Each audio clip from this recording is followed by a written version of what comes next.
அமலாக்கத்துறையின் புகாரை ஏற்க நீதிமன்றம் மறுத்திருக்கிறது. அண்மை செய்தியாக திரையினில் பார்த்து வருகிறோம். இடி சட்டவிரோத பண பரிமாற்ற வழக்கை போலீஸ் எஃப்ஐஆர் அடிப்படையில் தான் தொடுக்க முடியும் எனவும் நீதிபதிகள் தெரிவித்திருக்கிறார்கள். இது பற்றிய விரிவான தகவல்களோடு இணைக்கிறார் தலைமை செய்தியாளர் கார்த்திகேயன் அவர்கள். சார், இது பற்றிய விவரங்கள். டெல்லி ரோஸ் அவென்யூவில் இருக்கக்கூடிய சிறப்பு நீதிமன்ற நீதிபதி விஷால் கோக்னே அவர்கள் அம்மையார் சோனியா காந்தி மற்றும் ராகுல் காந்தி அவர்களுடைய இணைந்து சாம் பெட்ரோடா போன்ற பலருக்கு எதிரான வழக்கை ஏற்க மறுத்திருக்கிறது. அதில் இடி தரப்பில் அவர்கள் தாக்கல் செய்த புகார் மனுவை ஏற்க மறுத்துவிட்டார்கள். காரணம், இந்த புகார் இடியினுடைய புகார் என்பது சுப்பிரமணிய சுவாமி, பாஜகவினுடைய முன்னணி தலைவர்கள் ஒருவர், முன்னாள் ஒன்றிய அமைச்சரான சுப்பிரமணிய சுவாமி என்ற தனிப்பட்ட நபர் கொடுத்த புகாரின் அடிப்படையில் இந்த இடி இந்த புகாரை தாக்கல் செய்திருக்கிறது.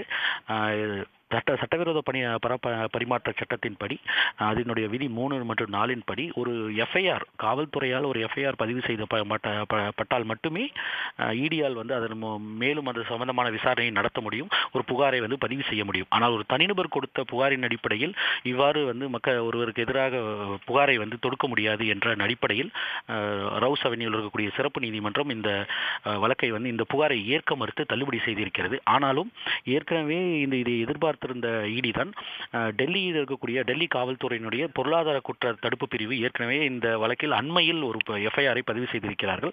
அதை மேற்கோள் காட்டி இடியும் வாதிட்டிருக்கிறது. ஆனாலும் இருந்தபொழுதும் சிறப்பு நீதிமன்ற நீதிபதி விஷால் கோக்னே தற்போதுதான் அவர்கள் வழக்கே எஃப்ஐஆரை பதிவு செய்திருக்கிறார்கள் பொருளாதார குற்றப்பிரிவு.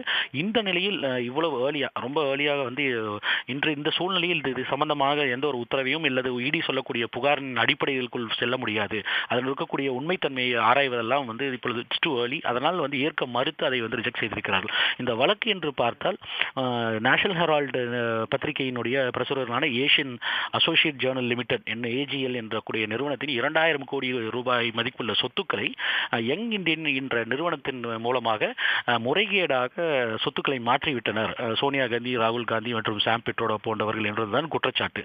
ஆனால் அவர்கள் தரப்பில் வைக்கப்பட்ட வாதம் என்பது நேஷனல் ஹெரால்டை அவர்களை கடனில் இருந்து காப்பாற்றுவதற்காக, லோன் பெறுவதற்காக அதை அவர்கள் பயன்படுத்தியதாகவும் எந்த சொத்துக்களும் முறைகேடாக வாங்கவில்லை என்பதுதான் அவர்கள் தரப்பில் வைக்கப்பட்ட வாதம்.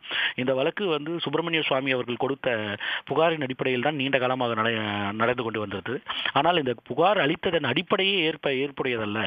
இது சட்டவிரோத பண பரிமாற்ற சட்டம், prevention of money laundering act, அந்த சட்டத்திற்கே முரணாக இருக்கிறது. ஒரு தனிநபர் கொடுத்த புகாரின் அடிப்படையில் இடி இது போன்ற வழக்கை தொடுக்க முடியாது, இது போன்ற புகாரை அவர்கள் முறைப்படுத்த முடியாது என்ற அடிப்படையில் இந்த புகாரையே ரத்து செய்திருக்கிறார்கள்.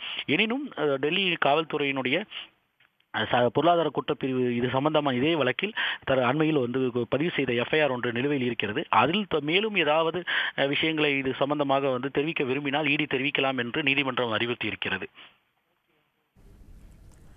இணைப்பில் விளக்கங்களை அளித்தமைக்கு நன்றி சார். உடனுக்குடன் செய்திகளை தெரிந்து கொள்ள சன் நியூஸ் பெல் ஐகானை கிளிக் பண்ணுங்க.